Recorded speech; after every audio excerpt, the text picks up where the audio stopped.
I don't think I've ever seen someone play Wendy Koopa specifically in tournament before, like in front of my eyes. Yeah, like I've seen like the other Bowser Jr. clones, but like not Wendy Koopa, man. And that, I mean, like I said, that's one of the greatest things we're gonna see here at Town and City. First up to bat, we're gonna have Taternator fighting off against Lewis. I remember Taternator. He's a known Bowser Jr. I remember him. Okay. Now, I like what Luis is doing, man. Kind of threw Wendy Koopa right away from the Koopa bot. That's actually smart because, as you know, that's one of her strongest tools, man. When it comes, excuse me, just to putting on quick damage. So it's best to try to separate them too early. There's the back air though. Don't get too close. I like what he did with the Mecha Koopa right there. You know, he just went for the Z drop just in case Lewis got a little bit greedy with the aggression. Jeez, and it's whack-a-mole. God. Yeah, just keep him in midair. Don't even let him touch the ground whatsoever. That's right. See Mario again. I love the Z drop, just applying a lot of shield pressure. Didn't do too much in the process. Lewis getting a lot of damage off of that grab. Tries to go for the super jump punch. That's not going to be able to get the kill just yet. Right, and I like this slight adjustment that we're seeing here from Luis. I think he's starting to understand I cannot play Wendy Koopa's game. This long range, you know, you bait me in. He's like, let me try to smother you with my aerials. That's exactly what we've seen there. Yeah, that was a good catch from Lewis, recognizing that Tater wanted to go for the edge completely, using the Mega Koopa against him. Like, this is Super Mario World. My God. Sheesh. Right, I hope. Oh, my God. Yeah, I hope, you know, Taternator can try to figure something out here. I mean, 58%, not a bad position to be in, but when you're down to stock versus somebody is playing as talented as Luis, man, the journey ahead of you just becomes that much longer. Takes the Mecha Koop from him. Okay. Now, Flood's actually a pretty good tool in this matchup because not only against Bowser Jr., but it keeps Mecha Koopa at bay for just a little bit. That's right. Kind of messed up the timing, especially if the Bowser Jr.'s have that stuff ingrained into their brain. But now we just got the simple double up airs into the super jump punch. That's right. Trying to finish it off. Ooh. Okay, I like the forward air attempt. Obviously not enough to spike, but, you know, at least putting on some more damage. Oh, now come on now. Nice catch. You're going to do the normal get up before he charges the forward smash. That was just oof. Oof, baby. This is going to be Tater's moment to shine. Right. Now, Taternator, even though he kind of struggles to land, he's kind of putting the shoe on the other foot here for Luis. You know, in the back in that first stock, we've seen him go for a lot of like forward airs and a lot of up airs just simultaneously back to back. If he can kind of tap into that same energy, I think he'll be in a good position. I like that Tater tried to challenge him with an aerial right there because Lewis is definitely looking for that second platform as a boost to get up even higher. Just holds down to go through the ledge above Mario and gets off scot-free. Smart stuff coming from Tater. Yeah, very smart stuff, but what could be looked at as risky as well, too, because had Luis got there just a moment sooner, you would definitely know it would have been up smash city for him. Luis just jumping around everywhere, tries to go for the punish afterwards, doesn't see it coming, gets him with the hammer, whack-a-mole again. That's right, hammering his way back into this. Can't quite get the grab, though. Beautiful stuff there by Luis to go low. Don't touch the ledge. You just don't even grab it. Nice catch. That lasted like a millennia. Actually, the propeller on the machine was out there for a hot second. Caught Luis completely off guard. Yes. And Tater's going to take that first game. Waving to the fans. Wave to the cam, man. Wave to the fans at home. That's right. You saw what happened. Yeah. We saw what happened. He saw what happened. That's right. Now we're going to go into game number 2. Now, what was crazy is that Luis had such an advantage that entire game. Like, I thought for sure he was going to close that out, but then Tater just kind of snuck it back in. And you got to go for them big boy plays, you know, just a raw up smash in the middle of neutral, trying to catch someone's landing. Well, I tell you what, man, if you feel like you got the read, sometimes it's best just to go for it. Sometimes you got to trust your gut. Okay. Mecha Koopa back in hand. Match starting out the same way it did in the last one, but let's see if it finishes a little differently here for my man Luis. Now, that was an optimal. Luis could have gone for a punish after that downer, but I guess he's just trying to feel out this character. We see all these combo damages going against him. Just goes for the simple grab. That's exactly what Mario wants at low percent. Allows him to rack up so much damage. I didn't know the Taternator. Wow. I mean, I didn't know that he was this proficient. He's showing me things I never thought I'd be able to see, man, like with Wendy Koopa. The falling up air and then the up tilt to try to reset the combo again. I had no idea. You know, Bowser Jr., Wendy, whoever you decide to play has such strong low percent conversions. And meanwhile, you got Lewis over here just jumping over the Mecha Koopas constantly, using it as like an obstacle course. Grabs that in the middle of charging FUD. Luis, let's go. That's right. Up tilt. This could be big. Not enough to get the kill just yet. 93%. That's right, but jumps above the flood. That's right. At least keeping him off stage. That's exactly where he wants to try to keep Taternator for the majority of this. Okay. Strong up smash 3. I like the attempt.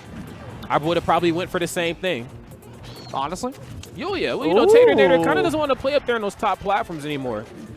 You see Tater going for that up smash and a whiffed punish from Luis. Doesn't miss the second time. Finds his mark finally, taking away that first stock from Bowser Jr. That's right. Now we've seen this story play out before.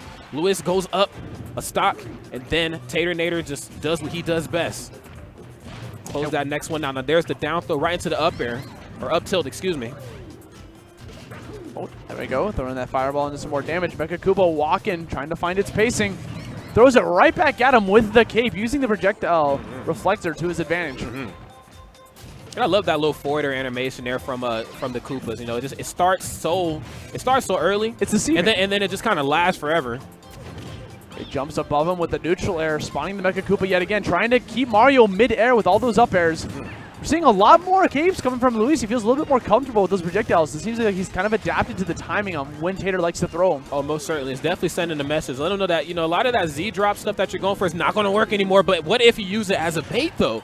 Up smash is going to take it. I mean, the thing is, Luis just ran right back behind him, crossed him up, went for the up smash, got that kill, and takes us to a Game 3 scenario, man. Okay. Both players certainly sweating there. You can definitely see it in their nerves. I'd be sweating, man. Like, when you're in like winners finals of your pool, and the winner of this makes it into round 2 pools, winner's side, there's a lot to go on the line. Yes, both these players will make it onto the next wave, but starting in winners or losers, it's a big deal. Yeah, it makes certainly a big difference here at EVO. When you go from 1,357 players to 180, man, like you got to weed out, like that's like quick math. That's like 10%, 15% or something. I'll tell you what, you're better at math than I am, man. I like English, but I will say. Yeah. You teach math? That's right. No, I don't. Do you even teach addition? Like fast fractions? Nothing. Number munchers? Like. Wow, we're getting old. You just said number munchers. Wow. All right. What are you trying to say, man? Right, all right, Battlefield, let's go. All right. Now, as you know, history has kind of shown that Mario can do some pretty crazy things here on Battlefield, you know, with the utilization here of these platforms, but the same can be said here for Taternator. There seems to be a sense of comfortability in his play style, as you see. Oh my God, falling up air, tries to get the up tilt again, a little off the mark. Here we go again, all this constant barrage of up airs coming from that Wendy's hammer. Thrown out. Luis is returning the favor with the grab, gets the falling up air, wants the forward air. Tater sees it coming, goes for the air dodge to just try to avoid it. Okay, another up air.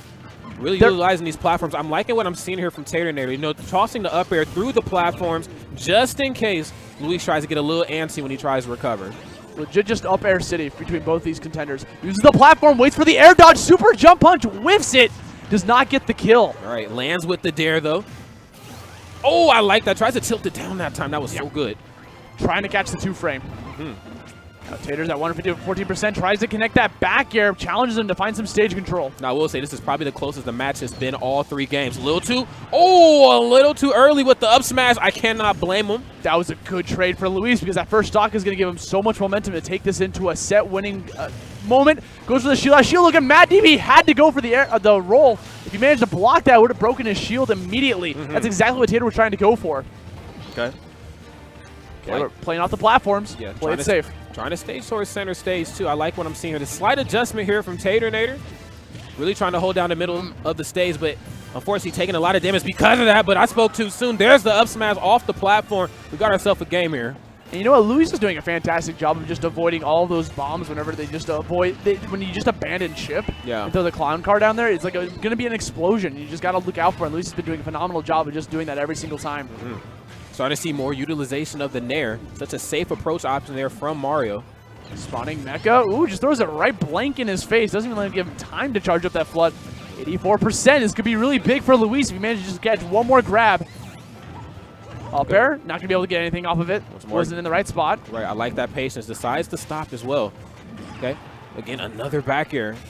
Taternator found himself off stage, and this is where Luis starts to really, you know, show his true colors, man. I mean, he's been pretty much dominant throughout the majority of the set, but the off-stage gameplay seems to be where Taternator's really starting to struggle. Yeah, I mean, well, as you say that, Tater just did a phenomenal job of just elongating how long he was down there for. You know, just going for the wall jumps, stalling as long as possible to keep Luis on his toes. Luis never committed to anything, not even a forward air or anything. That's right. He's starting to learn. That's a regrab, though. Got to watch yourself. There's the up smash. Nice punish. Luis playing extremely patient. Waits for him to commit to the forward air onto his shield into a let go shield up smash punish to close at the set 2-1. Congratulations to Luis moving on to day 2 of pools, winner's side. That's right. Phenomenal stuff there to both of those 2 players. I got to say, man, if I were to meet a Wendy or hell any of the Koopas, man, in the winner's finals of a pool, I'd be shaking. I'd be shaking a little bit. Like in real life, if you met like a Wendy Koopa IRL, I mean, well, would you be shaking? I would